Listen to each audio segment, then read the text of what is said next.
Today our topic is force on a moving charge in a magnetic field.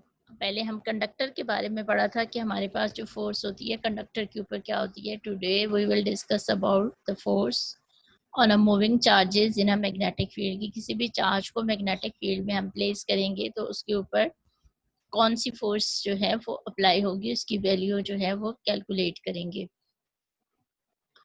अब इसके लिए हम जो कंसिडर करेंगे, जो हमारे पास सिचुएशन होगी, consider the piece of a current carrying wire. एक हमने करंट कैरिंग वायर जो है वो कंसिडर करनी है. अब उसकी क्या क्या स्पेसिफिकेशन है वायर के, हमने क्या क्या चीज़ें जो है वो मेंशन करनी है. It has a cross sectional area ए. इसका क्रॉस सेक्शनल एरिया कंडक्टर को हम मोस्टली जो है वो ड्रॉ करते हैं. जैसे हम पहले भी कंडक्टर देख चुके हैं कि हमारे पास कंडक्टर जो है उसको हम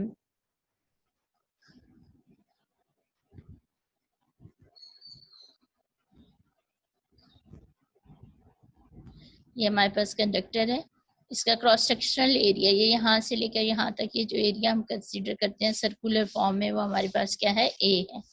और इसकी जो लेंथ है हमारे पास वो क्या है, एल है.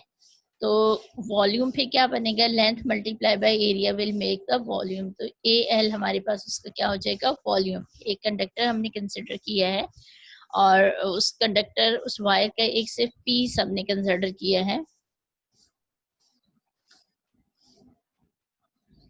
उसमें से हमारे पास क्या है कि एरिया जो है वो ए है, क्रॉस सेक्शनल एरिया ए है and volume is A L. Area multiply by length will make the volume. Now we consider that if there are n number of charge carriers per unit volume. In this unit volume means कि हमने wire का सिर्फ कितना part consider किया है, 1 metre cube. Unit volume means कि सिर्फ हमने जो है वायर का कितना पार्ट कंसिडर किया है, 1 मीटर क्यूब जो है उसमें हम देख रहे हैं कि आपके पास क्या है, value of the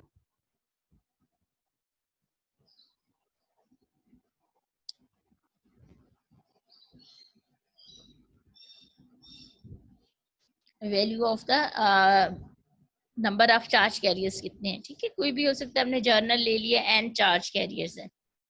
Each charge carriers contains the q amount of charge. हर जो चार्ज कैरियर है, चाहे वो आपके पास इलेक्ट्रॉन हम कंसिडर कर लें या प्रोटॉन कंसिडर कर लें, कोई भी हमारे पास चार्ज, पॉजिटिव चार्ज कैरियर्स है, नेगेटिव चार्ज कैरियर्स है, हर चार्ज के ऊपर जो चार्ज है उसकी वैल्यू को हमने किससे डिनोट किया है, q से. q is the amount of charge on the each carrier. Then we have to calculate the total charge. What will be the total charge? Then the total charge passing through the cross section will be equals to number of total charge carriers multiply by charge on the charge carriers. कि हमारे पास जो total number of charge carriers हैं, अगर उनके number को हम charge on a single charge carrier से multiply कर देंगे तो then we get the total charge on the charge carrier. तो फिर हमारे पास टोटल चार्ज की वैल्यू आ जाएगी.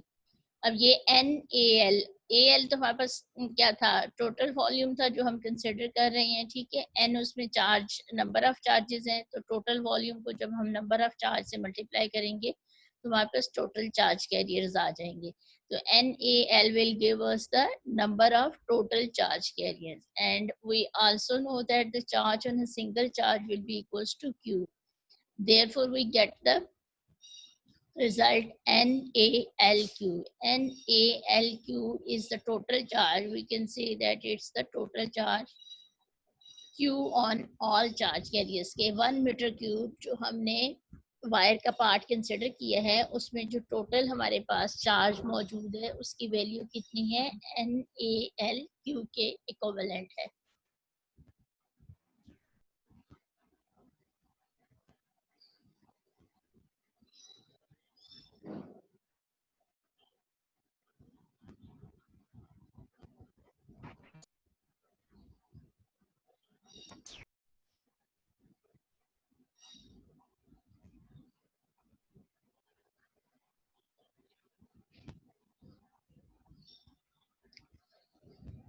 Then next is the what will be the current. Current की वैल्यू हम कैलकुलेट करेंगे तो हमारे पास करंट का फार्मूला क्या होता है, charge divided by time.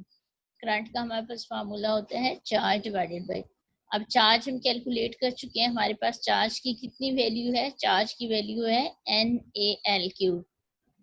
NaLQ is the total charge passing through a 1 meter cube of the cross section of a wire. Then time is t. अब इसको थोड़ा सा हम जो है वो करेंगे इसको फॉर्म देने के लिए. अब आपके पास L divided by T. L is the length. It means it is a distance covered by the charge carriers. And T is the time. And now we take the L divided by Q is equals to V. V is the velocity or speed of charge carriers. We know that the S equivalents to the Vt. हमारा जो basic formula है S equals to Vt. And then S divided by T is equals to speed. अब इस case में S को हमने क्या लिया है, S कितना डिस्टेंस कवर करेंगे, जितनी हमारे पास लेंथ ऑफ द वायर है. Therefore the L divided by T will be equals to V. तो यहाँ पे हमने L divided by T की बजाय उसकी वैल्यू को हमने किसके इक्विवेलेंट लिख ली है, V के इक्विवेलेंट लिख लिया. So L divided by T become the speed of charge carriers. We already know that the force on the length segment due to the magnetic field. Magnetic field की वजह से हमारे पास जो है, जो लेंथ ऑफ द कंडक्टर होता है उसके ऊपर हम ऑलरेडी जो है वो कैलकुलेट कर चुके हैं. वो हमारे पास किसके इक्विवेलेंट होती है, formula F equals to I into L cross B. ये ऑलरेडी हम force on a current carrying conductor in a magnetic field के अंदर ये भी हमारे पास एक कंडक्टर ही है, वायर का एक पार्ट लिया है. तो उसके ऊपर जो फोर्स अप्लाई हो रही होगी उस फोर्स की वैल्यू हमारे पास क्या होगी, I equals to L cross B के इक्विवेलेंट हो जाएगी. अब यहाँ पे I की वैल्यू आपके पास क्या है, यहाँ से हम वैल्यू पुट कर देंगे. I will be equivalents to NaVQ के इक्विवेलेंट है और L क्रॉस B आ जाएगी. तो ये हमारे पास हमने फोर्स पहले कैलकुलेट कर ली, उस पार्ट ऑफ कंडक्टर के ऊपर फोर्स क्या है. ठीक है, टोटल लेंथ जो L हमने कंसिडर की थी उस पूरी लेंथ के ऊपर हमारे पास वैल्यू आ गई है चार्ज के ऊपर कितनी, उन सारे पूरी लेंथ के ऊपर, पूरे कंडक्टर के ऊपर जिसकी लेंथ L और जिसका वॉल्यूम 1 मीटर हमने कंसिडर किया था उसके ऊपर फोर्स जो है NaV. N is the total, N is the charge carriers, A is the area, V is the speed, Q is the charge on a single charge carrier, L is the length of conductor, and B is the magnetic field in which we place the conductor.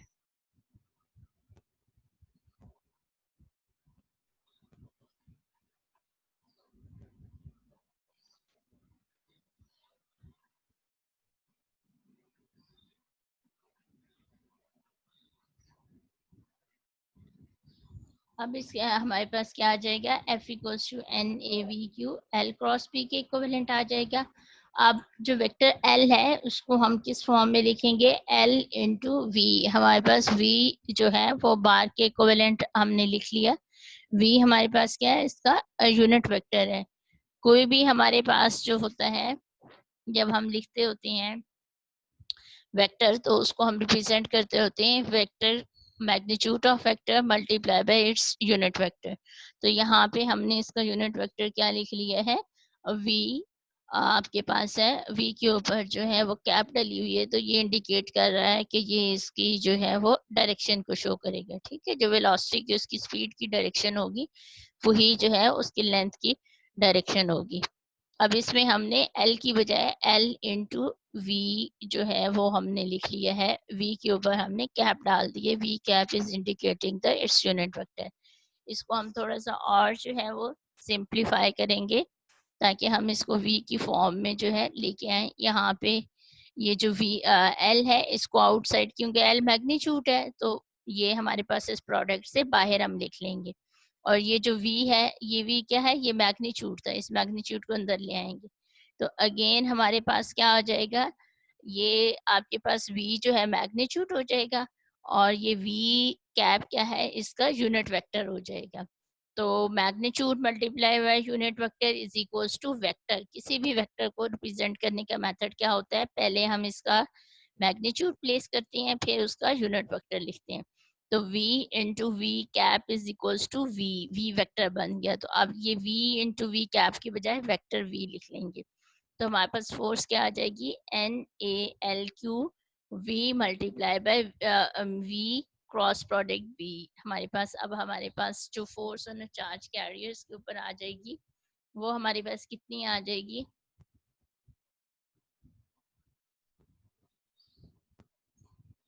वो हमारे पास आ जाएगी NaLQ cross product of V multiply bye B। इसमें V क्या है, V is the speed of the charge carriers and B is the external magnetic field in which we place that charge carriers.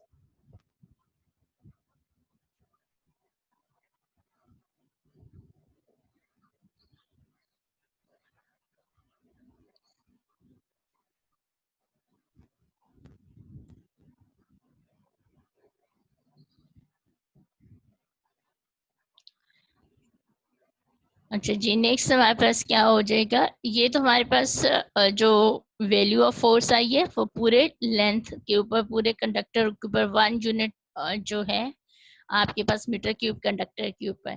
लेकिन हमने क्या calculate करना है, हमने calculate करना है force on a single charge के ऊपर, हमारे पास जो चार्ज मूव कर रहा है उसके ऊपर कितनी फोर्स होगी।